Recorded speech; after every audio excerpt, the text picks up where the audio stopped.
Après s'être payé une pub avec Paul Naref, YoMoney remet ça avec Florent Manodou. Le budget marketing est là, mais pour autant, est-ce qu'on ira tous chez YoMoney? Même moi. Eh bien, c'est ce qu'on va voir dans cette vidéo parce que j'ai personnellement ouvert une assurance vie chez eux il y a plus de 10 ans, en 2015. Et du coup, on va faire le bilan de mon investissement et je vous donnerai mon avis sur YoMoney. Mais d'abord, YoMoney, c'est quoi exactement? En fait, YoMoney, c'est le tout premier robo-advisor français, c'est-à-dire le premier conseiller financier digitalisé. En gros, leur promesse est de gérer vos placements à votre place sans que vous n'ayez à sortir de votre canapé. Alors de votre côté, vous allez répondre à quelques questions sur votre projet d'investissement, sur votre situation financière et votre appétence au risque. Et ça va permettre à YoMoney de faire deux choses. D'abord, d'identifier votre profil de risque. Donc ici, j'ai profil 9 sur 10 avec une prise de risque importante, mais cohérente avec mon horizon à long terme. Et puis la deuxième chose que YoMoney fait, c'est de vous recommander l'enveloppe fiscale la plus appropriée parmi l'assurance vie, le compte titre, le PEA ou le PER. Et ici, YoMoney me recommande l'assurance vie, ok, sachant que, en l'occurrence, à mon avis, le plus pertinent aurait été le PEA, mais j'avais indiqué dans le formulaire que j'avais déjà un PEA. Donc, la recommandation est plutôt normale. Un peu plus bas, on voit la composition du portefeuille. Ça, on aura l'occasion d'y revenir un petit peu plus tard. Et ensuite, j'ai une simulation qui permet de me projeter en fonction de différents scénarios.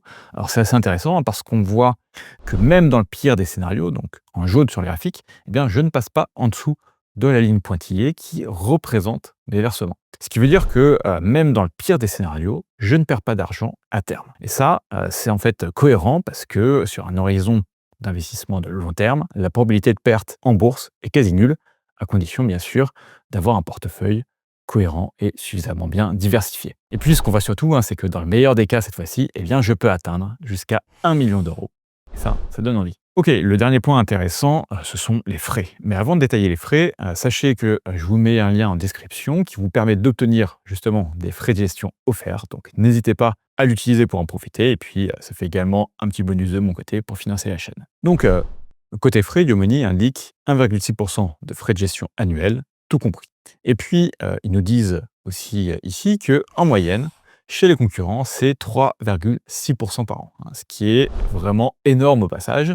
Et donc, ça voudrait dire que YoMoney est 2 fois moins cher que les concurrents. Pourtant, si je regarde par exemple l'assurance vie de Boursorama, eux, ils me disent que la gestion pilotée se ferait sans frais additionnels. Alors, cette histoire de frais, je pense que ça mérite d'être creusé. Et en fait, ce que nous dit YoMoney, c'est que sur les 1,6% de frais annuels, il y a 0,7% qui vont dans leur poche, donc qui viennent à rémunérer la gestion pilotée et la relation avec les clients. 0,6% qui vont dans la poche de l'assureur. Donc ça, c'est pour la gestion administrative du contrat. En l'occurrence, pour l'assurance vie, c'est l'assureur sur avenir. Et ensuite, on a 0,3% pour les ETF. Alors, les ETF sont les supports que YoMoney choisissent de combiner dans votre portefeuille en fonction de votre profil. Et en gros, ce qu'il faut savoir, c'est qu'un ETF, c'est un fonds coté en bourse qui réplique un indice boursier, comme par exemple le CAC 40. Et pour le coup, c'est une bonne chose d'utiliser des ETF parce que les frais de gestion, ils sont en particulier très faibles. Si vous voulez en savoir un peu plus sur les ETF, je vous partage en description une série de 5 vidéos pour apprendre à investir en bourse et j'y parle notamment des ETF. Bon, du coup, avec YoMoney, on en est à 0,6 pour les frais du contrat, 0,7 pour la gestion pilotée et 0,3 sur les supports. Maintenant, chez Bourso, on va être à 0,75% sur le contrat, mais Bourso nous dit que la gestion pilotée est gratuite, donc pas de frais additionnels pour le mandat. Et du coup, les frais qui restent, ce sont ceux qui sont liés au support. Alors, la liste des supports qui sont utilisés en gestion pilotée, la voici.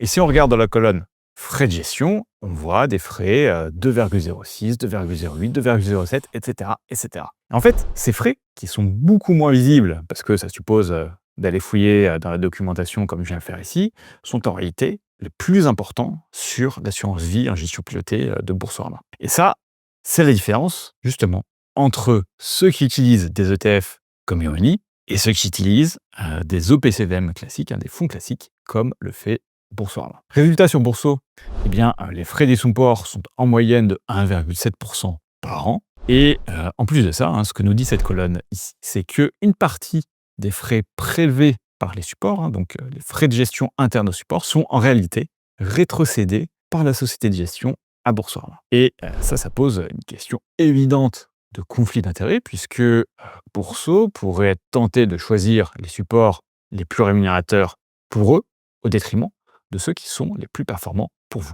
Et in fine, la gestion pilotée, en tout cas de Pourceau Banque, eh bien, est à 2,45%, là où celle de Yomoney est à 1,6%. Et donc, Yomoney est bien moins cher qu'une gestion pilotée, on va dire, classique. Et si on la comparait à une banque traditionnelle, une banque des réseaux, eh bien, la différence serait encore plus marquée et on serait bien à peu près 2 fois moins cher, comme l'indique Yomoney sur son site. Bon, on a fait le tour sur les frais et on va pouvoir voir ce que ça donne sur mes 10 ans d'investissement. Et donc, je suis ici connecté à mon espace client et j'ai un petit peu moins de 2 000 € d'épargne sur un profil P7.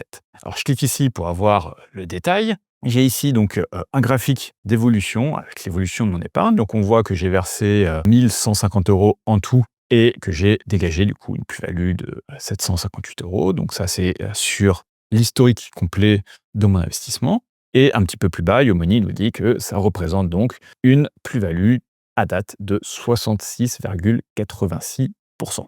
Donc, ce qui est a priori pas mal. Ensuite, je peux mettre en place des versements programmés, donc des versements mensuels qui sont prélevés directement sur mon compte. Donc ça, c'est pratique pour ceux qui veulent épargner en mode DCA sans trop avoir à y penser. Je peux faire aussi donc un versement ponctuel et éventuellement un arbitrage. Alors si je descends un petit peu plus bas, on va voir un petit peu la composition de mon portefeuille.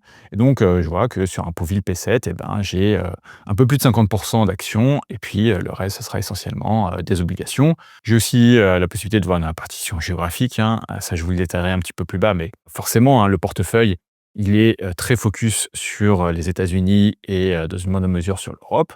Puis j'ai aussi une composition sectorielle. Mais on va regarder un petit peu plus en détail le portefeuille justement ici, en regardant ligne à ligne, donc les différents ETF que j'ai dans mon portefeuille. Et le premier ETF, c'est un ETF action, donc action sur les actions américaines, donc presque 20%.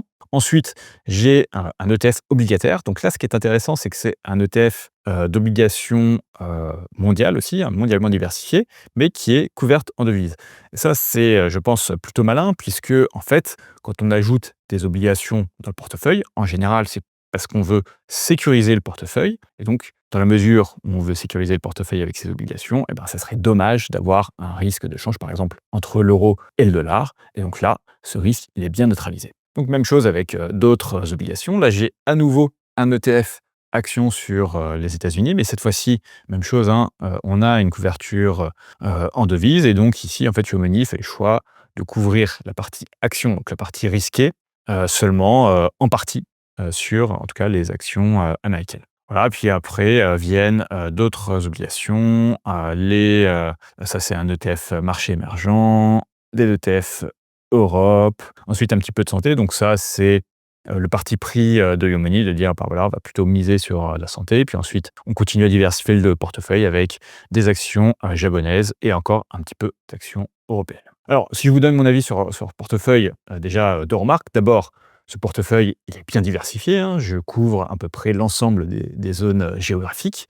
Et puis, on a aussi, comme j'expliquais, une bonne gestion du risque de change avec couverture en devises, en partie sur les actions et totalement sur les obligations. Alors maintenant, personnellement, avec un profil set, je me serais peut-être attendu un portefeuille qui a un peu plus d'actions. Et par ailleurs, on peut aussi ici questionner l'absence de fonds en euros et d'avoir uniquement des obligations à la place. Voilà, à voir in fine si c'est vraiment ce qu'il y a de plus efficace et de plus performant net de frais. Alors également, certains pays vont manquer un petit peu dans ce portefeuille.